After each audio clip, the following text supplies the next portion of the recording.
नमस्कार. हरिहरो. मी संवंदना सुरेश गावडे, 15व्या वर्गाची साधक आहे. मला या ब्रह्मविद्येमध्ये शिला काडवे यांनी आणले आहे.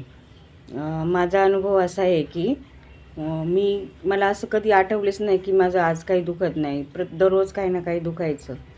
इतकं दुखायचं की पार मला आहे ना, माझं लग्न झालं ना तरी आमची आई बिचारा टेन्शनमध्ये असायची, आता हिचं कसं होणार, हिचं एवढं दुखतं आहे म्हणून.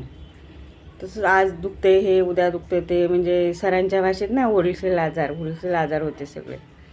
2000 तरी आपल्यासारखं जा डॉक्टरकडे ये घरी, डॉक्टरकडे ये घरी. तर डॉक्टरकडे गेलं की डॉक्टर असं डोक्याला हात मारून घ्यायचा. आता काय झालं तुला, 8-10 दिवसातून एकदा डॉक्टरकडे जावंच लागायचं. 2016मध्ये माझी ब्रेस्ट दुखायला लागली.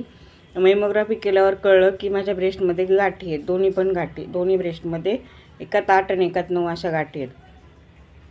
त्यावेळेस ऑपरेशन केलं, परंतु ऑपरेशन करूनही त्या गाठी निघाल्या नाही. कारण माझी बाहेरच्या ऑलिपॅथिकच्या गोळ्या खाऊन माझी तब्येत एवढी झाली होती ना, जास्त झाली होती की 80-82 किलो वजन झालं होतं. एवढी तब्येत झाली होती. त्याच्यामुळं डॉक्टर म्हटले जेवढ्या काढता आल्या तेवढ्या काढा, नाही तर मग आपण असं करूया, दरवर्षी मेमोग्राफी करूया. तुम्हाला जर त्रास झाला तर मेमोग्राफी करूया दरवर्षी, पण कंपल्सरी करायला सांगितली होती मेमोग्राफी. तर मग दरवर्षी आपलं आलं की ऑगस्ट-सप्टेंबर आला की करा, चला लागलं दुखायला, करा मेमोग्राफी. अगदी म्हणजे मला इतकं डॉक्टरांनी स्ट्रिक्ट वॉर्निंग दिली होती की अगदी 5 किलो पण वजन नाही उचलायचं, एवढी स्ट्रिक्ट वॉर्निंग दिली होती. मी ब्रह्मविद्या जॉईन केली. मी शिलाचे आणि ब्रह्मविद्या माऊलीचे कोटी कोटी आभार मानते. कारण की माझे एवढ्या वर्षापासून म्हणजे आजार होते, तर ते पूर्ण गायब झालेले आहेत. ह्या वर्षी मला आता डिसेंबर महिना उजाडला आहे, तरी पण ह्यावर्षी मी अजूनही मला काही दुखलेलं नाही की माझ्या ब्रेस्टमध्ये मेमोग्राफी करायची काही गरज वाटलेली नाही आहे. आणि दुसरं असं, गेल्या वर्षी मला आहे ना माझ्या आतड्यांना जखमा झालेल्या, अक्षय इतक्या जखमा हे झाले होतं की अक्षय पाणी पण पचत नव्हतं. पण डॉक्टर बोलले नाही, तुम्हाला आता हे खूप लाईटली खावं लागेल, हे करावं लागेल, नाहीतर मग आपण बायोस्पी करू. बापरे, मला तर इतकं टेन्शन आलं बायोस्पी करायचं म्हटल्यावर. तशातच मला हे ब्रह्मविद्या माऊलीचं कळालं. मग मी ते जॉईन केलं. सर बोलतात ना, कृपा असल्याशिवाय काही जॉईन होत नाही ब्रह्मविद्या माऊलीमध्ये. तसंच झालं, कृपा झाली ब्रह्मविद्या माऊलीची आणि मी ह्या वर्गाला जॉईन झाले. जसं जसं जॉईन होत गेले तसे माझे आजार कुठे गेले काहीच कळलं नाही. अक्षरशः मी अगदी विचार करायचे, अरे माझं एवढं दुखत होतं, मग माझं हे दुखत होतं, ते दुखत होतं, काहीच नाही. आणि सर बोलतात नाही, आपण जसा विचार करतो तसे आपण होतो. आता मी पूर्ण निरोगी, निरामय, सुंदर, सदृढ, ठणठणीत, स्वस्त, मस्त, अगदी आनंदी आहे. दुसरा अनुभव सर माझा असा आहे की माझ्या आईला 2 महिन्यापूर्वी ना डिमेन्शिया झाला होता. म्हणजे अगदी अक्षरशः इतकं तिची स्मरणशक्तीच गेली होती, तिला काहीच आठवत नव्हतं. डॉक्टर काय बोलले की तुम्हाला 24 तास तिच्यावर लक्ष द्यायला लागेल आणि आता हे तुम्हाला ती जोपर्यंत आहे तोपर्यंत तुम्हाला हे औषधं वगैरे खावी लागतील. तिला अगदी काहीच कळत नव्हतं की वॉशरूमचं वगैरे काहीच कळत नव्हतं. मी सरांना फोन केला, सरांना सांगितलं सर माझ्या आईचं असे, पण ती तर काही स्वतः करू शकत नाही. सरांनी मला एवढं सांगितलं, नाही तुम्ही भलकरची साधना करा, दुसरं काहीच करू शकत नाही. आणि अक्षरशः डॉक्टरांकडे नेलं, पण डॉक्टरांनी सांगितलं होतं, पण अक्षरशः म्हणजे काय म्हणतात ना, एक ब्रह्मविद्येने जादू केली काय भलकरची साधना. अक्षरशः माझी आई आज स्वतः स्वयंपाक बनवून खाते. ह्याच्यापेक्षा मोठी गोष्ट म्हणजे कुठलंच अचिव्हमेंट नसणार आहे माझ्या आयुष्यातलं, की कारण आम्ही खूप घाबरलेलो होतो. अजून एक तिसरी गोष्ट म्हणजे सगळ्यात महत्त्वाची, 3 वर्षापूर्वी माझा भाऊ ऑफ झाला. आणि ज्यावेळेस ऑफ झाला त्यावेळेस मी त्याच्या बाजूलाच होते.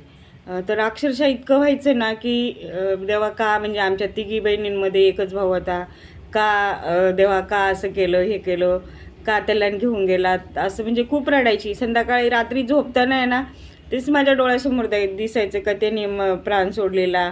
आणि मग मी रडायची. अक्षरशः मला सगळे समजून थकले, पण काही नाही, माझ्यावर काहीच परिणाम होत नव्हता. जशी जशी ब्रह्मविज्ञानाची शिकत गेले ते विचार माझ्या मनातून कधी गेले ना मला काहीच कळलं नाही. म्हणजे आज सरांनी सांगितलं की आपल्याला मृत्यू नाही आहे, आपल्याला मृत्यू नाही, त्यामुळं तो त्या जीवाने दुसऱ्या याच्यात जन्म घेतलेला आहे, त्यामुळं आपण जेवढं दुःख करू तेवढा त्यांना त्रास होतो. हे विचार अगदी अक्षरशः एवढे माझ्या मनात हे झाले ना की आता काय कुणाचे इतके कोटी कोटी किती धन्यवाद मानावेत ना, मला तेच कळत नाही आहे की अक्षरशः काय माझे पूर्वजन्मीचे कर्म असतील म्हणून मग मला ही ब्रह्मविद्या लाभली. खूप खूप बाबा आणि शिनलकर सरांचे तर खूप खूप अगदी एकदा इतकं बारीक मुलासारखं समजून सांगतात. आपल्या मायेच्या लेकराला कसे समजून सांगतात, किती वेळा प्रश्न विचारा, काहीही विचारा, अगदी शांत संयमी. बापरे, अक्षरशः खूप खूप हे. आणि पटेल ताई झालं, ज्योतिताई, सगळे अगदी ज्योतिताई सगळ्यांना एवढ्या, आणि सुजाताताई पार्टे वगैरे एवढे छान हसतमुख असतात ना. बापरे, मी विचार करते ह्या खूप आनंदी असतात. बापरे, खूप म्हणजे आपल्याला पण एवढं आनंदी राहायलाच पाहिजे. म्हणजे कसं आपोआप राहायला पाहिजे, म्हणजे असं मुद्दामून नाही, ते आतून आता आनंदी राहायला शिकलो आहे आम्ही. अक्षरशः गावावरून कधी जर मी गावाला गेले ना, गावचा माझा 4 तासाचा प्रवासाचा, पण गावावरून आले की एक दिवस मी झोपूनच काढायची. अक्षरशः असं व्हायचं. पण नाही, आता काय नाही, महिन्यातून 4-4 वेळा गावी जाते, काय मस्तपैकी फ्रेश असते मस्त. खूप खूप धन्यवाद ब्रह्मविद्या माऊलीचे.